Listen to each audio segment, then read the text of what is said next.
بالنسبة طبعا لنوم علي على فراش النبي صلى الله عليه وسلم في ليلة الهجرة، طبعا أنا أعلم أن البعض الآن يعني اللي يتضايق واللي كذا واللي يتعجل واللي يتسرع.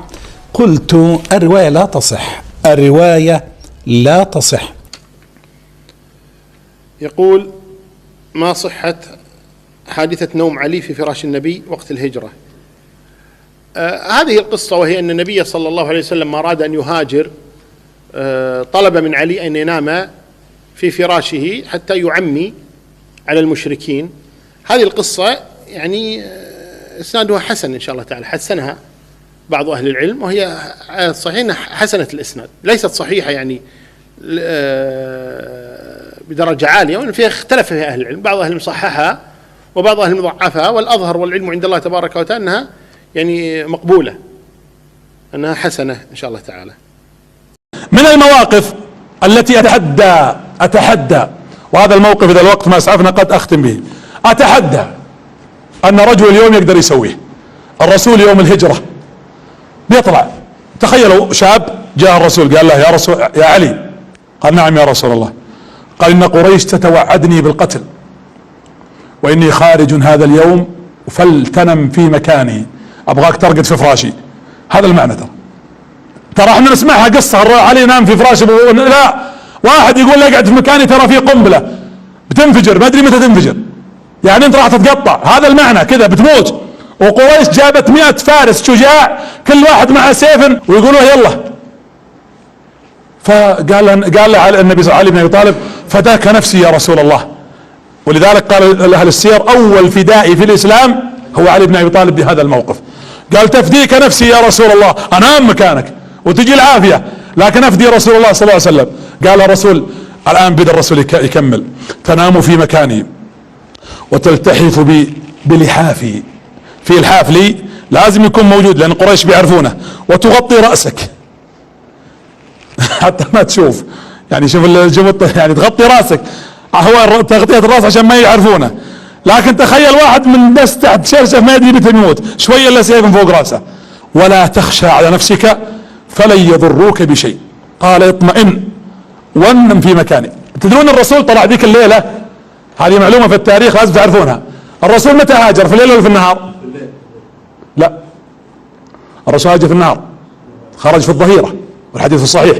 طيب وين راح الرسول من الليل الى النهار؟ من يعرف؟ من يعرف؟ هذه المعلومة اللي ما يعرفون احد، ان الرسول من تلك الليلة لما طلع لين النهار الظهر يوم يعرف. هذا دلالة على شدة الاختفاء. طيب الرسول يدري انه بيروح بكرة وعارف انه بيطلع مع، طبعا الرسول جلس قال لعلي يبقى في المكان هذا علشان تشوف قريش يظنونها الرسول فيؤخرهم، هذه الحكمة. لكن ليش الرسول ما دعا له وخلاص؟ ما هو الرسول طلع من قدامهم ما شافوه. طيب لماذا؟ لكن الرسول يريد ان يعلمنا شيء اخر، انك تثق فيما اقول وان تنصر الدين وان تضحي.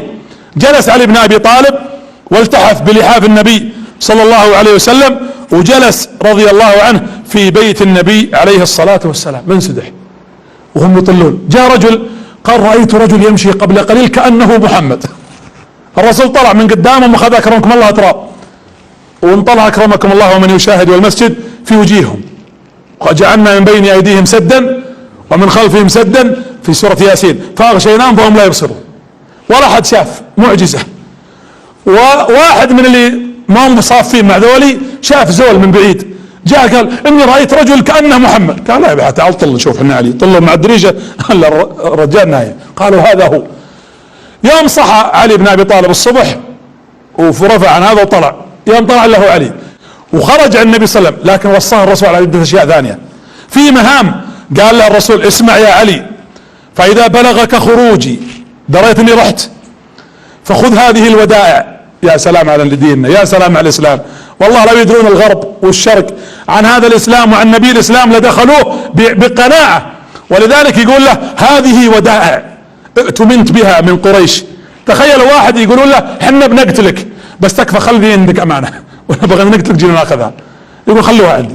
ويوم طلع بيقتلونه يقول لولد اخوه او لولد عمه: يا علي لا تعد الي حتى ترد الودائع الى اهلها. لا تجيني لين ترجع امانات كل واحد منهم اليهم، وهذا من امانة النبي صلى الله عليه وآله واصحابه وسلم. يقول علي رضي الله عنه: فجلست ارجع الودائع مستعجل اركض، فلما رددت الودائع الى اهلها خرجت اركض على قدمي على رجولي يبغى يلحق النبي عليه الصلاة والسلام، كأني بلسان حالي يقول: وعجلت اليك ربي لترضى، انا ابغى ارضاك. يقولون من كثرة ما كان يركض رضي الله عنه تشققت رجليه وتورمت. الرسول كم جلس في الهجرة؟ كم يوم؟ من يعرف؟ كم هو ما بين مكة والمدينة؟ انت لو تبي تروح لها بطيارة كم تقعد؟ ساعة، لا تقريبا ساعة. جيد. لو تبي تروح على فرس يمكن تقعد لك يوم، يومين، 3 احيانا، وعلى بعير يمكن اكثر. النبي صلى الله عليه وسلم مشاها في 13 يوم، وكان بامكانه يصل في 10 ايام، لكن لانهم اخذوا طريق غير الطريق المعروف. وصل علي قبل يدخل النبي المدينة، لان الرسول ما راح المدينة على طول. وين راح؟ قباء. طبعا قباء كانت منفصلة عن المدينة، الان اصبحت مكان واحد. ثم دخل المدينة اليوم الثاني.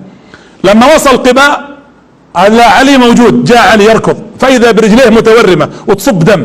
شافها النبي صلى الله عليه وسلم وسلم عليه وضمه، لانه راى علي من النبي صلى الله عليه وسلم انه تعب من اجل الاسلام. يوم جاء من بكره قال: اين علي؟ قالوا: علي في بيتي لا يستطيع ان يتحرك، رجلاه تصب دم. قال: انا اتي اليه. فراح له النبي صلى الله عليه وسلم وجلس ينفث على يده، ينفث ثم يمسح على رجليه. يقول علي: والله برئت رجلي من تلك اللحظة، وما حسست بألم حتى توفاه الله، ما حس بألم في رجوله بسبب نفث النبي صلى الله عليه وعلى آله وأصحابه وسلم. هذا علي بن أبي طالب فعل هذه الأمور عمره 23 سنة.